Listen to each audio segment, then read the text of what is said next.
What lies ahead for Australia's digital economy? I'm Caroline Bowler. Crypto Corner starts now. Welcome to Crypto Corner, presented by BTC Markets, where each episode we explore the latest and greatest in crypto market trends. In this episode, I'm joined by Professor Chris Berg, who is Director of RMIT Digital3 and co-founder of the Blockchain Innovation Hub at RMIT University. Professor Berg, thank you so much for joining us, or may I call you Chris? You can call me Chris. Thank you so much for having me.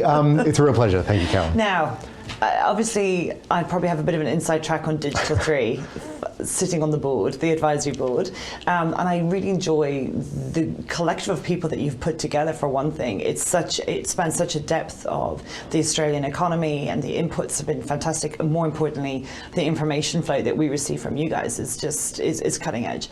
Do you want to share with everybody else watching what is Digital3? What's the purpose? What's the philosophy? I'd like nothing more. So Digital3 is it's a way to bring together RMIT University's capability in all the frontier digital technologies as they apply to business. So blockchain is my first love, and crypto and those sorts of things, but also AI and cybersecurity, even things like quantum computing, because our belief is that we are fundamentally revolutionizing the economy with new technologies. Those technologies are being invented by engineers and computer scientists, but at the same time, we need economists and accountants and lawyers to help us, and management strategists to help us to understand what happens when we put them in business, what happens when we put them in the economy, how can we get the greatest gains out of them, and how can we, if there are challenges, how can we mitigate those challenges? So my job at Digital3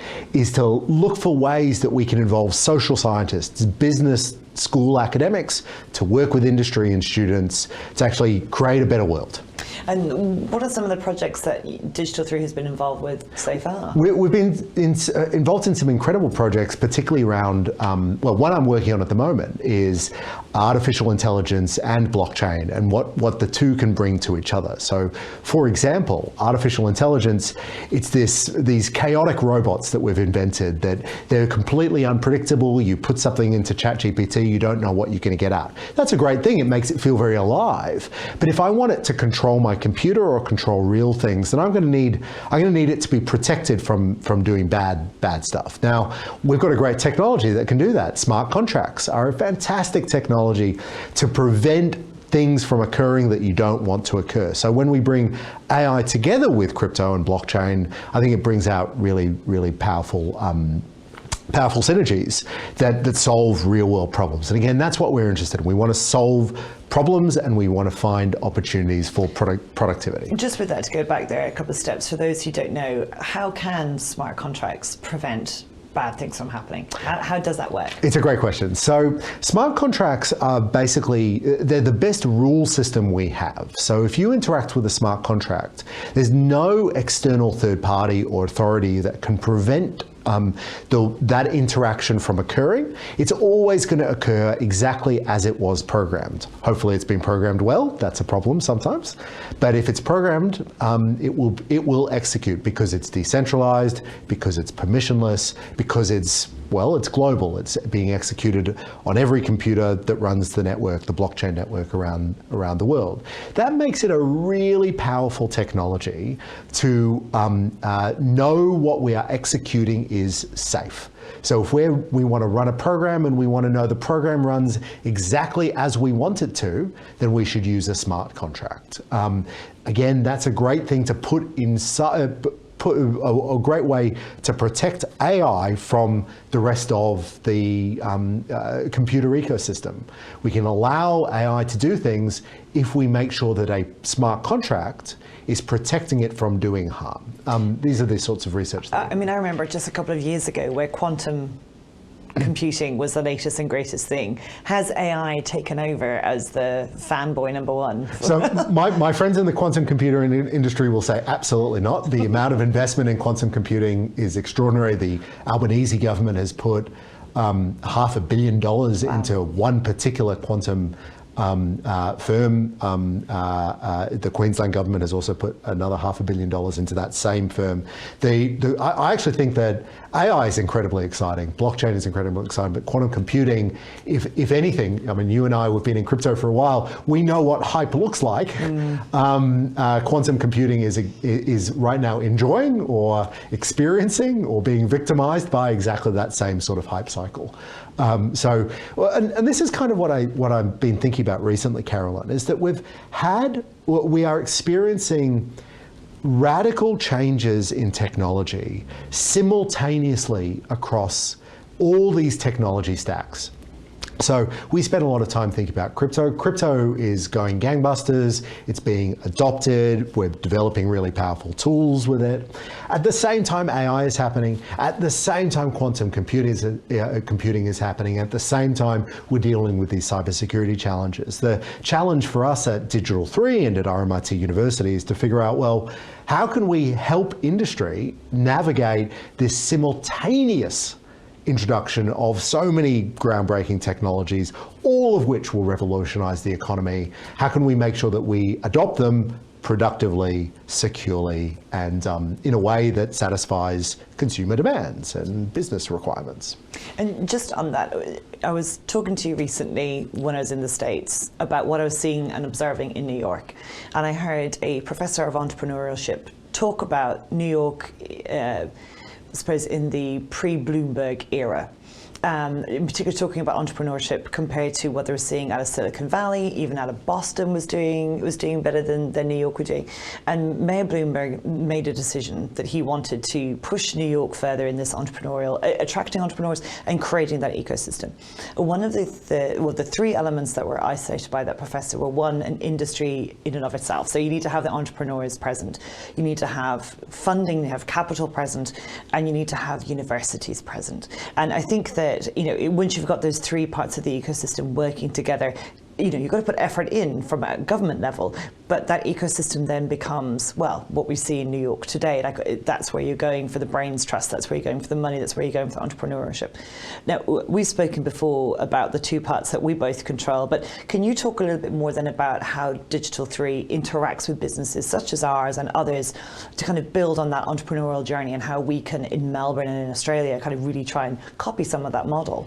Yeah, I think if you think about the history of Silicon Valley, so much of the innovation that we're excited by came out of the universities, but it didn't come out of, I would love to say it was all because of professors and senior academics and that, but it really came out of the students, because it's the students that are the ones who take risks. They're the ones who drop out of university and start these fantastic companies. They are the ones that take the risks in the economy, the risks that we need to be taken, that then turn into mature businesses that managers can run and all those sorts of things. And so I think we spent a lot of time thinking, particularly policymakers spent a lot of time thinking about how can we get frontier research done by the academics to match more closely with industry. I don't think that's the full picture, and I don't think that's going to work. I think we want academics and industry to work together, but we want them to be empowering the students. We want them to be bringing the students in and allowing the students the space and capacity to create new things that we couldn't do, that they take risks that we would be too scared to take. And so when we were thinking about and conceiving Digital3, it was exactly that. How can we square the circle? We want the students and the academics to work very closely with industry to start new projects, to deliver new solutions, and then ultimately to take risks and build new businesses.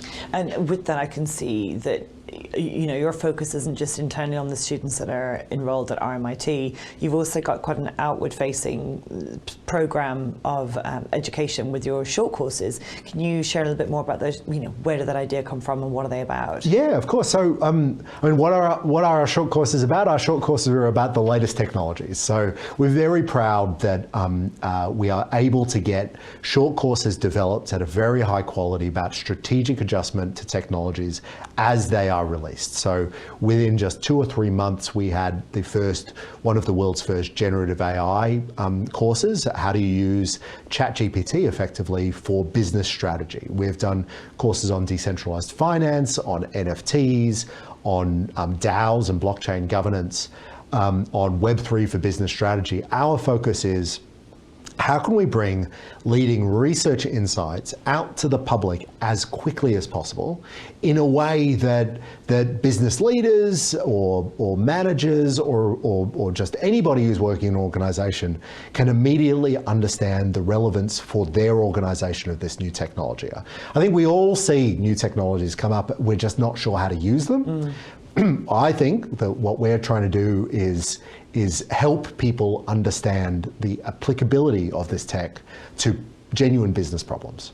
I think too, one of the aspects is around the social impact of this technology. I know that's something that RMIT take very seriously. What's the philosophy there? What's the thinking behind social impact and trustworthiness with this tech? Because people quite rightfully can be quite skeptical. Oh, absolutely. And I can't blame them for it. Yeah, no, I mean, sometimes these technologies are very complicated. So there's a little bit of a fear, but also sometimes they can have really significant impacts. I'm excited by the impact of technology, but anything that's a revolution is going to it could have winners and losers. And we want to make sure that we mitigate any harms that it might cause. So my view about the social impact is, you know, we care about social impact because it is its own good. So we want to make sure that we live in a healthy, diverse, equal society. And that's a really important goal. And when I'm thinking about technology, I'm thinking about that as one of the absolute priorities. But at the same time, if we leave particular populations behind, that's bad in and of itself, but also that can be bad for productivity, it can be bad for economic growth if only some of your population, if only some of your employees are adopting new technology. So I think even business leaders who don't think that the most important thing is social impact, even if they don't overly care about social impact, I'm not sure there are many of those, but let's say they don't care about them, they should care about social impact because it can affect productivity, it can materially affect the goals of the organizations that they're managing. So I think there are two really good reasons to care about how people are using technology in the real world. And that's what we focus on. And I think too that that's something that, you know, governments and organisations around the world are all trying to tackle. And I think it's so important that we have strong voices like we get from RMIT to argue those points and to take it not just into business but also into government as well, and to have those strong ties in to try and sell that case in. It's such an interesting time in that context because the policy debate in these technologies are almost by definition immature. Yeah. The policymakers are discovering the technologies at the same time we are, and we all saw that with the rise of generative AI, but we've seen it with cryptocurrency for 13 years now, or 15 years now. We keep discovering new uses for crypto. And we're discovering at the same time policymakers are. Legislators can't keep up. We find it hard to keep up. And one of my roles is to help try to communicate the really practical meaning of this technology to people who have to make decisions about it. And I think that's probably a good point to wrap up there, is about how there is such value to be added. And it's just about understanding and taking people with us and explaining as we go along the benefits that are, and, you know, own up about the challenges, but being very clear as well about the benefits that have to come. Thank you so much for joining us. It's been really awesome having you with us. All right, thank you so much for joining me on Crypto Corner, and we very much look forward to seeing you next time. You're watching Ticker. We'll have more in just a few minutes.